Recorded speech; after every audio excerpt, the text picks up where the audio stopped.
ഇപ്പം നടത്തിയൊരു ഡ്രാമ മീറ്റിങ്ങിനകത്ത് അനിമോളുടെ അഭിപ്രായം പറയാനായിട്ട് അനിമോൾ എണ്ണിക്കുന്നുണ്ട്. വിശക്കുന്നു എന്ന് 2 പേര് പറഞ്ഞപ്പോൾ ഞാൻ ഒരു ദോശ ഇട്ട് കൊടുത്ത സമയത്തുണ്ടായ പ്രശ്നം കാരണം വെച്ച് അന്ന് തീരുമാനമെടുത്താണ് ഇനി മേലാലും ഈ കിച്ചണിലേക്ക് ഞാൻ കയറില്ലെന്ന്.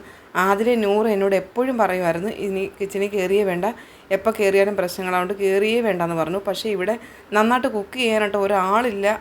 എനിക്കും നെവിനും മാത്രമാണ് കുറച്ച് കുക്ക് ചെയ്യാൻ അറിയാവുന്നത്. ബാക്കി ആർക്കും അത് അത്ര അറിയത്തില്ല.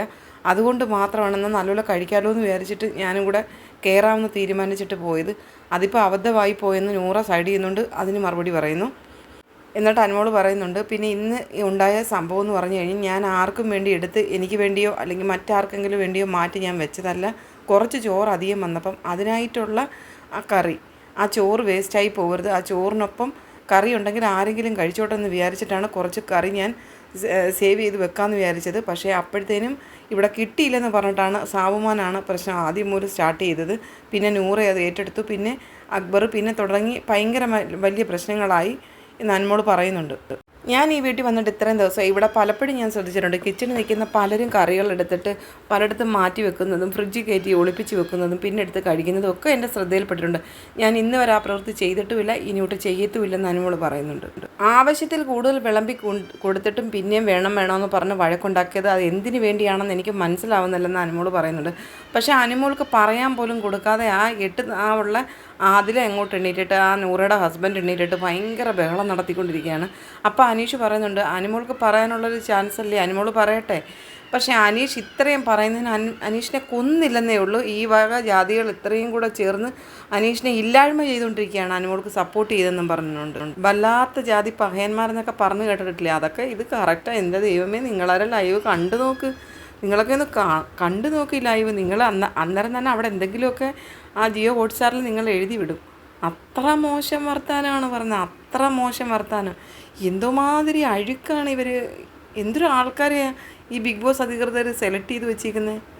സത്യത്തിൽ കുറേ കാലം മുമ്പെന്ന് പറഞ്ഞു കഴിഞ്ഞാൽ നല്ല സ്വഭാവവും നല്ല വ്യക്തിത്വത്തിനുടമകളായിട്ടുള്ള ആൾക്കാരും സമൂഹത്തിൽ അറിയപ്പെടുമായിരുന്നു.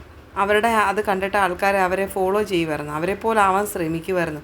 പക്ഷേ ഇന്നത്തെ കാലത്ത് ഇതെന്തു ഈ നടക്കുന്നത്? ഏറ്റവും കൂതറയായിട്ടുള്ള കുറേ ആൾക്കാർ സോഷ്യൽ മീഡിയ വഴി പബ്ലിസിറ്റി ആവുന്നു, അവരെ പിടിച്ച് ഇതുപോലുള്ള പ്ലാറ്റ്ഫോമുകളിൽ ഇടുന്നു. അവർ വിന്നറാവാൻ വേണ്ടി അവർ എന്ത് അഹങ്കാരവും തോന്നിവാസവും കാണിക്കുന്നു, പിന്നെ അവരെ വിന്നറാക്കി മാറ്റുന്നു, പിന്നെ അവർ വലിയ ആരോ ആണെന്ന് പറഞ്ഞുകൊണ്ട് ചമഞ്ഞ് നടക്കുന്നു. ഇത് കണ്ടിട്ട് കുറേ പിള്ളേർ അവരെ ഫോളോ ചെയ്തിട്ട് അതുപോലെ തോന്നിവാസികളായി മാറുന്നു. കഷ്ടം തന്നെ ഇതൊക്കെ. അനിമോളെ പറ്റി എന്തോ പറഞ്ഞപ്പോൾ അനീഷ് എണ്ണീറ്റ് എന്തോ പറയാനായിട്ട് എണ്ണീറ്റപ്പോഴത്തേന് ഈ നൂറ, താൻ അവിടെ ഇരിയടോ, താൻ എന്തുവാടോ കാണിക്കുന്നത്, തന്നോടാര് പറഞ്ഞോടോ, തന്നോടാര് ചോദിച്ചടോ, താൻ ആരാടോ ഇവിടുത്തെ? എൻ്റെ ഈശ്വര, അവളുടെ ആ ഒരു ചാട്ടവും ബഹളവും എൻ്റെ ദൈവമേ സഹിക്കാൻ പറ്റത്തില്ല. ഒരു മനുഷ്യൻ കണ്ടിരിക്കത്തില്ല. സത്യമുള്ള കാര്യമാണ് ഈ പറയുന്നത്.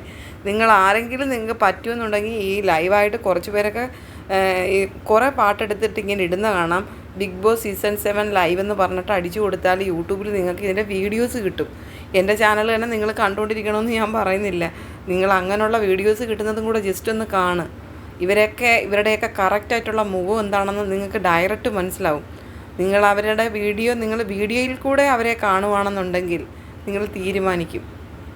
ഇവരൊക്കെ എയർപോർട്ടിലോട്ട് വന്ന് ഇറങ്ങുമ്പോഴേ നല്ല സ്വീകരണമായിരിക്കും ഇവർക്ക് കിട്ടുന്നത്. സത്യം പറഞ്ഞു കഴിഞ്ഞാൽ ഇവരൊക്കെ വന്ന് ഇറങ്ങിക്കഴിഞ്ഞാൽ. ഇതിന് മുമ്പത്തെ സീസണിൽ അഖിൽമാരാറുള്ള സീസണിൽ ഇതുപോലെ ഒരാളുണ്ടായിരുന്നല്ലോ, അയാളുടെ പൊടി പോലും കാണാനില്ല. വില്ലൻ പരിവേഷം കിട്ടിക്കഴിഞ്ഞാൽ പിന്നെ ആരിവരെയൊക്കെ മൈൻഡ് ചെയ്യാൻ?